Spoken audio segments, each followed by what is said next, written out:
Hello there. With it being fall and the year starting to wind itself down, I've been thinking recently about some of the books that I would like to get to before the end of the year, some of the books that I would like to indulge in during the fall as well.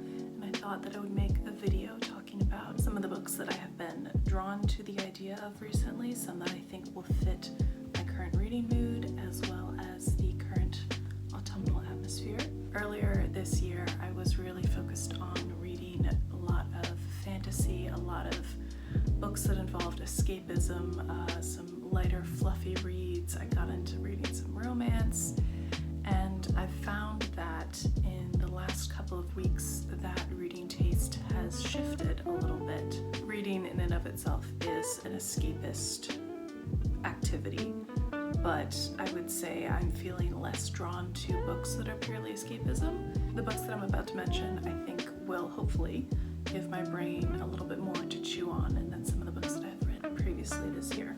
And that is not to say that any of the books that I read early in this year for escapism in general or just purely escapism are bad books, that they are not worthy books.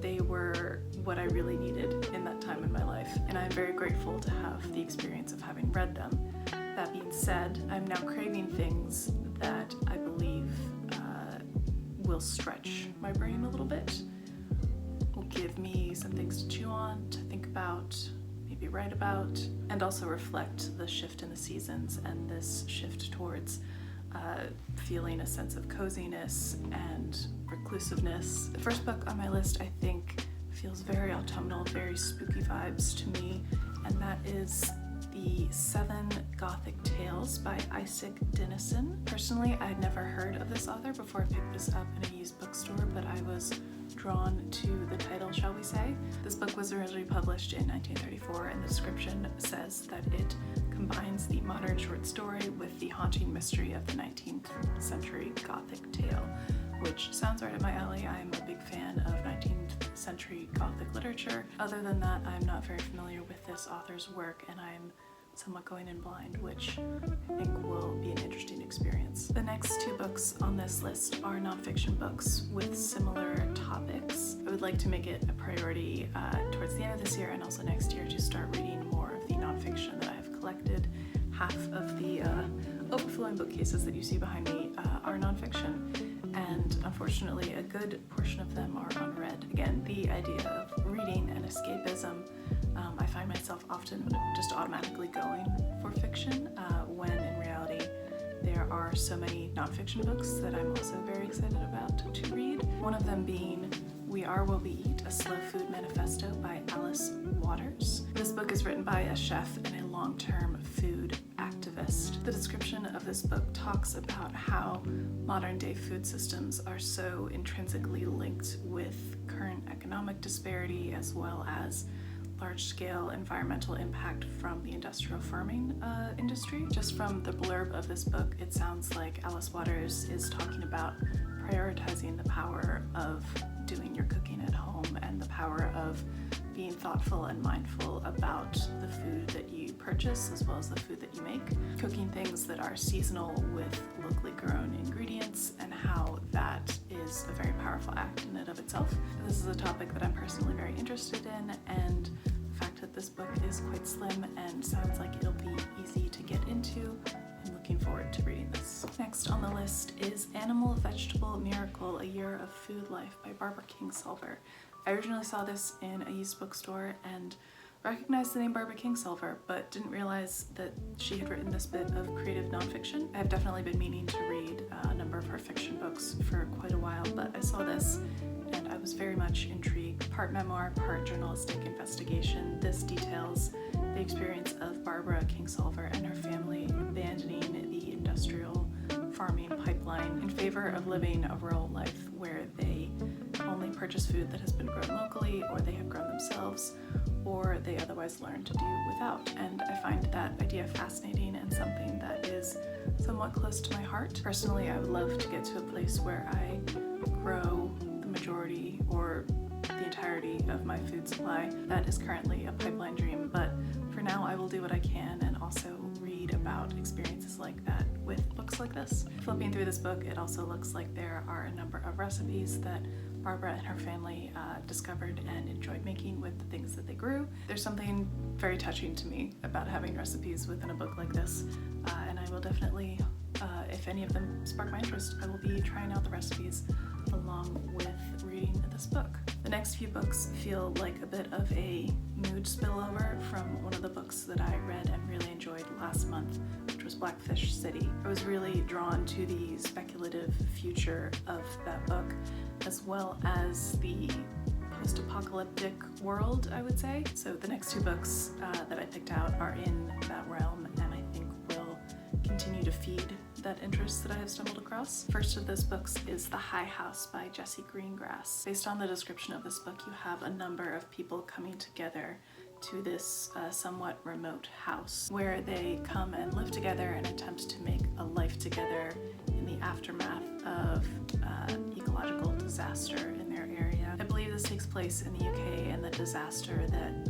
happens in this book is rising tides, rising floodwaters. There's less and less solid ground for people to actually live on. I'm going to read you just part of this description that grabbed me.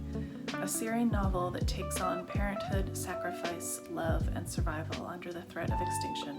The High House is a stunning, emotionally precise novel about what can be salvaged at the end of the world. Next, we have The Immortal King Rao by Vahini Vara. This is in the same vein of speculative fiction that talks about the aftermath or the worsening of the climate crisis. In this book, you have a child that was born into obscurity to coconut farmers in Delhi, India in the 1950s, who eventually rose to success in the tech industry and became one of the most accomplished tech CEOs in the world, as well as the eventual leader of a global corporate-led government. I think part of this book takes place in a speculative future based on the events that are laid out in this book, where the world is run by a board of corporations and where King Rao's daughter, Athena, is going through his memories and grappling with the legacy that he has left behind amidst a worsening climate crisis.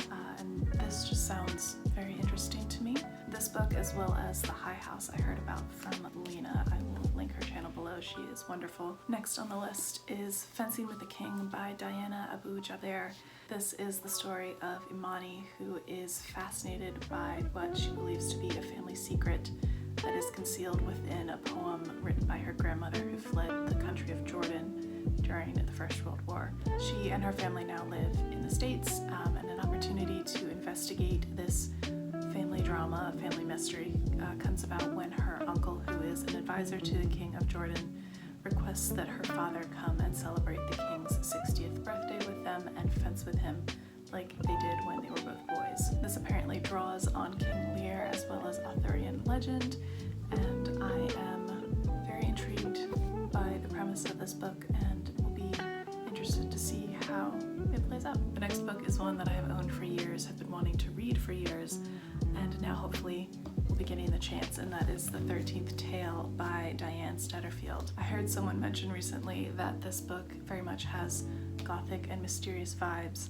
and that drew me to want to read it during this time of the year, as well as the fact that I don't think I've heard a bad thing said about this book so far. In this book, we have a reclusive older writer who has made a career out of crafting these outlandish life stories about herself that are all untrue. But now she is facing old age and some health problems, and she has called in a biographer to actually tell her life story to. There are some parallels with the biographer herself, where her origin story is also shrouded in mystery, and there are people in her life who know her origin story but refuse to tell her. I'm hoping for a very gothic and mysterious reading experience with this, so we shall see. Next is a book that I picked up recently, and that is Drive Your Plow Over the Bones of the Dead by Olga, I'm going to butcher this, I am so sorry, Tokarczuk. Again, I apologize on my Polish pronunciation. This is translated from the Polish by Antonia Lloyd-Jones. The blurb on the back of this book describes the story of an older woman who lives on the outskirts of her community. She is known as a bit of a recluse and a crank, and prefers the company of animals to people. When one day one of her neighbors turns up dead, and then in the days following there are more bodies that turn up in peculiar circumstances, and the main character believes that she knows who has murdered all of these people, except that no one will listen to her because of her position within this community. I'll read you a little bit of the blurb that caught my attention here. Provocative exploration of the murky borderland between sanity and madness, justice and tradition, autonomy and fate. Whom do we deem sane? Who is worthy of a voice? So that sounds really good to me, and I'm definitely looking forward to that read. The next book is also a bit of translated fiction, and that is Sweet Francaise by Irene Nemirovsky. Irene was a very successful Ukrainian-born author living in Paris during the 1940s. These are the first two parts of a planned 5-part novel. Irene herself was Jewish, and tragically in 1942 she was arrested by the Nazis and taken to Auschwitz, where she was murdered. 2 years prior to that, she and her family had fled to a smaller provincial town in the south of France in the wake of the Nazi invasion of Paris, where she began writing this. Her daughters then took the handwritten manuscripts by their mother into hiding and eventually on to freedom after the war. The manuscripts that Irene was working on in the 1940s were later published 6 years later. I initially picked up this book in the wake of having watched, I believe it was a mini-series that was based on this book by the same name, Sweet Francaise. That production left me emotionally devastated, and I really wanted to pick up the original source material for it. I do expect this to be somewhat of a harrowing read just because of the context in which it was written, the life of the author that was cut entirely too short before she was able to finish her work. Nonetheless, I am very much looking forward to reading this book, and most likely also being emotionally devastated as well.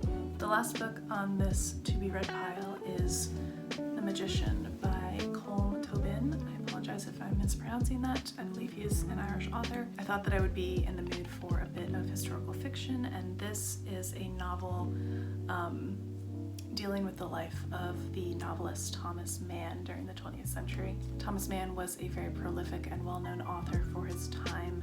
I think his probably most well-known work is Death in Venice. He won the Nobel Prize for Literature in 1929, and I believe that this book details the ins and outs of his life, his writing career, his family, the political turmoil that he lives amongst during the 20th century in Germany, struggling with his own closeted homosexuality that came to light after his private journals were published after his death in the 1970s, fleeing from the Nazis to the United States, and eventually fleeing the United States and the Red Scare for Europe. Thomas Mann isn't an author that I have yet read, but from what I know of his life and just reading the blurb on this book, I'm quite intrigued.